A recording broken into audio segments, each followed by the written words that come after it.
Pero, kung talagang mamamatay-matay na at naghihimolay na yung ulo sa leeg, at ang pinakamalapit na hospital, private hospital, di ba hindi na po doon? Huwag natin, ay hindi sa public daw eh, hindi sa public eh, mamamatay na nga eh. Emergency. Kailangan po sa public. Magagawa naman po nila yun ng record or report na sa private siya kasi nga mamamatay na yun, hinahabol na yung buhay niya. Ganun po yun. Hindi dahil sinabi ko sa public, kahit mamatay na, basta public para magkaroon ng medical legal. Hindi po yun. Meron po tayo sets ng buhay. No? So yun po ang pinakakailangan pagka sa physical abuse. Kailangan ng medical legal. Yun po ang ebidensya natin. Hindi po pwedeng sabihin na araw-araw kung minuhugot ng asawa, wala kang kita sa akin medical legal. Hindi po pwedeng salita lang. Kailangan po meron po tayong ebidensya. No? So kung minuhugot naman ngayon, natatakot ka, saan ko itatago yung papel? Medical legal ko. Hindi po obligado na pagka nagpa-check up ka ngayon, kukunin mo yun. Hindi naman po, pwede pong iwan yun. Basta tanda mo po kailan ka na-check up. O sa 15 years na magsasama ninyo, na ito mo ganyan nakakapal. O, pwede mo nang i-file yun. Mabigat-bigat na po ang kaso. Baka ang piyansa mo naabot ng kalahating milyon o kaya milyones na. Diba? Sa dami eh. Kasi sa 926 ang piyansa po niyan is 80 to 100,000. No? Tapos, yung iba kasi, magsasampa lang kung kailan, pinitit lang. Tapos, yun lang ang medical na ibibigay sa akin. Ang naging piyansa ng mister, magkano? 3,000 pesos. Tapos pumunta sa akin, re-reklamo. Wala kang alam, bakit 3,000 lang yun? Nakalaya, wala na. Ganon. Ipitik lang yung binigay natin ebidensya. Eh, ano ba? Ipitik lang. Diba?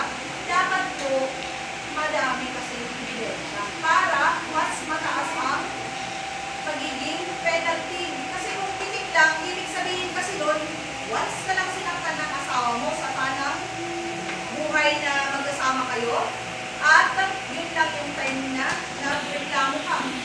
Parang maniniwala sila na yun yung time lang na pinitik na kaya ka nagsumbong. Kasi hindi sila maniniwala. Sarado ka noon, pero hindi ka nagsampa. Tapos na yung pitik lang ginawa sila, saka doon ka lang nagsampa. Kasi yun po yung siya na nangyayari eh. Kung kailan, sawang-sawa na yung babae, pitik lang yung natamo niya. Tapos yun pa ang gagamitin namin. So wala, 3,000 lang po talaga. Hindi po kami ang masisisi doon, kundi yung evidensyang sila binigyan sa amin. Kasi ano lang ang talaga yun, is like physical abuse. So 3,000 na po yun. So dahil doon sa ebidensya natin, kaya ganun lang po ang naging hatol ng judge. Hindi po kami ang dapat ninyong paniwalain, kundi tutulungan namin kayo para paniwalain natin yung judge. Kaya pag kami mga hindi po kami na mga ebidensya, ibigay po ninyo yun. Hindi po dahil tamad kaming gawin yun o pinapahirapan namin kayo, kundi tinutulungan namin kayo para mas mabigat yung isasampa nyo na kaso. No? Kasi hindi naman para sa amin yun, bakit palimitan kayo kung pwede na mag-ipasa kahit salita lang ninyo, di ba? May hihirapan pa tayo para mas mabilis na. Mabilis gumawa ng kaso. Kaya lang, yung ebidensya ang kailangan mabigat.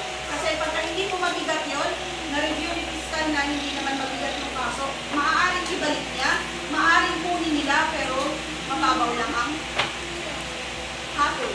O kaya yung punishment na ibibigay dun sa kaligasyon ninyo o sa mga nanakito sa inyo. So yun po yung sa fiscal. Naintindihan nyo natin. Kaya hindi siya pwede sa private, kasi sa private, pwede 1,000 sabihin mo, pumutokolo ko. 1,000 sabihin mo, may sugat ako dito. Pwede lagay dito po yun. Pero ang public, hindi po pwede gawin yun. Kung ano lang nakita sa'yo, yun na yun. Pag walang nakita sa'yo, wala pong kaso. Wala po tayong itupay. Wala kang ebidensya na may kasama yun o kaya may mga gas-gas po. Yun po yun. So yun po yung pinakamabilis na explanation kung ano po ang physical abuse. Ang pangalawa po, yung psychological. Dati-dati, kapag nabugbog ka ng asawa, pwede na namin ilagdag yung psychological abuse kahit wala kayong psychological evaluation. Eh kasi naman, pag nabugbog tayo, siyempre nakakaroon tayo ng trauma. Nai-stress tayo, nai-depress tayo. Tama? Kaya talagang psychologically affected tayo kapag tayo ay nabubugbog or nasasaktan ng partner natin. Pero kapag ang mister mo naman o partner mo hindi naman nabubugbog, kaya lang sobrang bigay. No?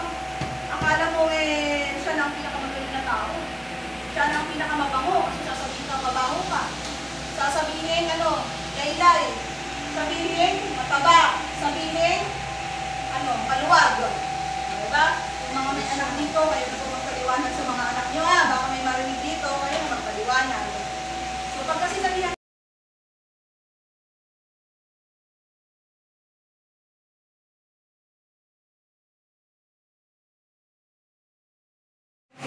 yan.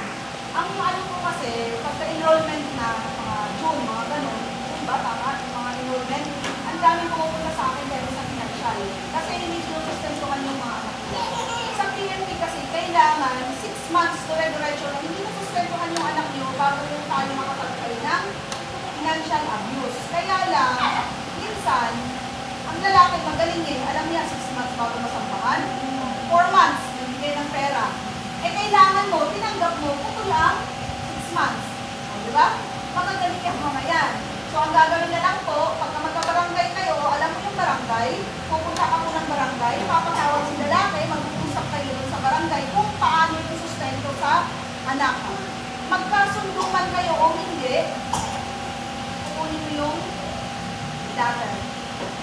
Idalhin mo yun sa malolo, family court, kasama yung birth certificate ng anak mo. Court na po ang magpapatawag sa lalaki. At ang pag-uusapan ninyo doon, idadapit nila or lalagyan nila ng seal, notarized na yun. Pagka hindi tumupad si lalaki, diretso na, papasukan nila sa malolo. So hindi nadadaan sa amin kasi ang dami pa namin hinihingi. Diretso na po siya ng malolo. Ganon. Pero ang pinakamahirap kasi, kung sa birth certificate, hindi nakaindicate yung tatay. Diba minsan, tayo o di kaya ayaw nang iyak na kasi may totoong pamilya siya. O, walang nakalagay na tatay. Anong gagawin? Kailangan daw ng DNA. Magkano ba yun? O, sustento ang hinihingi mo may pera ka pa ba magpa-DNA? Yung iba, natulungan pupunta kayo, tulpo. Anong gagawin? Idadamay pa kami mga pulis. Sabi niya, wala kang daw kami ginagawa. Gusto ikaw nga, hindi mo mamatunayan na anak mo yan. Kami pa kaya, hindi naman ako kasama habang ginagawa niya yan. Nagbibilang ako, di ba? So, kung puno yung ilan na walang ginawang barangay, hindi kaya pulis. Kundi sabihin po ang totoo na, wala po kaming pangpalingin para patunayan na siya ang tatay para matingin ko ng sustento. Ganito na lang po ang gawin ninyo. Huwag kayong magturo. Dapat sabihin na ninyo, kasi tutulungan naman kayo doon. So, yun yung isang solusyon na pwede. Kasi, mahal po talaga ang nagpahingin para mapatunayan na siya ang tatay. Tapos, ang sustento po, pagka hindi po kayo kasal ng lalaki ay 3,000. Sa batas lang po ito ha, 3,000.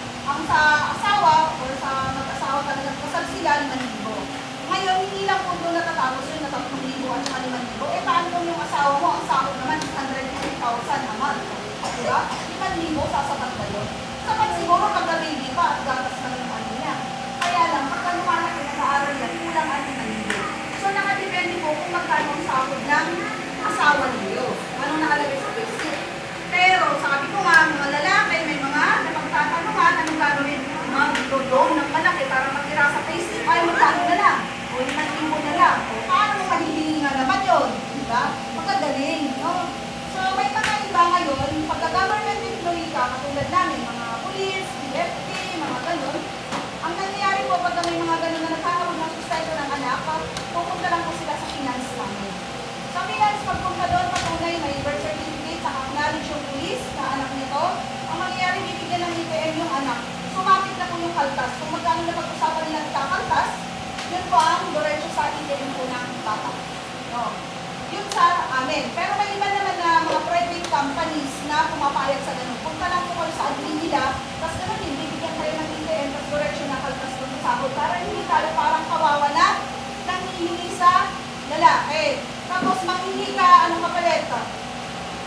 Timbang muna bago bigay. Kalukuhan, di ba? Samantalang, anak naman, naman nila yan, di ba? Yun ang ginagawa ng mga iba. So, para diretso na po kayo sa company. Kaya lang may iba nga na hindi talaga ganun ang ginagawa. So, mas maganda sa court na lang. Yung mga seaman ngayon, may mga ibang agency na ganun ang ginagawa. Kasi pabalik-balik nga naman yung anak ng seaman. Kawawa naman. So, ang gagawin nila, magkano ba ibibigay mo dito para yun na lang ang diretso sa ITM? Para diretso na. Para wala nang usapan. Para pag may partner ka, may partner ito, hindi na kayo nag-aaway. Kundi ang usapan lagi sa mga bata lang. sana ganun kadali. Kaya lang may mga lalaki nga, o may mga tao nga na hindi mo malaman bakit ayaw magsustento. Eh, nagpakasama ka naman sa pagdaan. Diba? May mga ganun eh, nagiging kawawa ang mga bata. At ito rin po ang tandaan natin, tayo mga nanay, hindi po kasama sa sustento ha. Unless, kung kapapanganak mo, o ilang buwan pa lang yung bata na ikaw ang nag-aalaga, di ka pa po makapag-trabaho. Ano kayo nalamay, kano papadete mo doon? Diba? Lang, tubig na lang ng tubig, at mga ano ng gatas, diba? So, magiging kasama ka po doon. Pagka kaya na po magtrabaho, hindi na po kayo kasama. Mapuputol na po doon. No? Saka yung nga, yung sinasabi ko, na pag-special yung bata, forever na po yung sustento. No? Hindi pwede nag-18 na si bata, ay yung anak niyo, sasabihin, putol na kasi 18 na. Eh, special na siya, eh, kailangan ng gamot, kailangan na kung ano pa, diba? May mga gano'n. So, hindi na puputol ang sustento mo pagka-special check mo. Ang meron. So, may tanong po ba sa financial? Wala naman. So, okay na po tayo doon. O, pang-apat na, marital relation. Bakit minsan may nagreklamo na asawa na sila ay sexually abused ng kanilang mga asawa? Maliban sa ikaw ay pinipilit, kahit anong oras gusto na makakakal, gusto naman, di ba? May mga ganun eh, na asawa. Dahil din sa pinapanood, o saan gusto ipasok, may mga sodomize na mga asawa na nawawalan sila ng respeto sa asawa nila. Kasi nga, dahil sa napapanood nila. O di naman, may gustong ipasubo na hindi naman lollipop yan, ipapasubo sa inyo, kahit ang baho. Diba? O, panukuhan talaga ng mga lalaki. Kaya may nagreklamo na asawa. Yun ang hindi kasi nila naiintindihan. Tapos sasabihin pa nila, paano sasabihin na ginahasa kita o tinilit kita, eh, nakalima na tayong anak, saka ang dati ng lalaki na ano. Walang makikita yan dyan sa'yo kahit pa-check up mo. Huwag po kayo maniniwala doon, no? Kasi tayong mga babae, pagka ayaw natin, hindi siya nagbabasa, tama.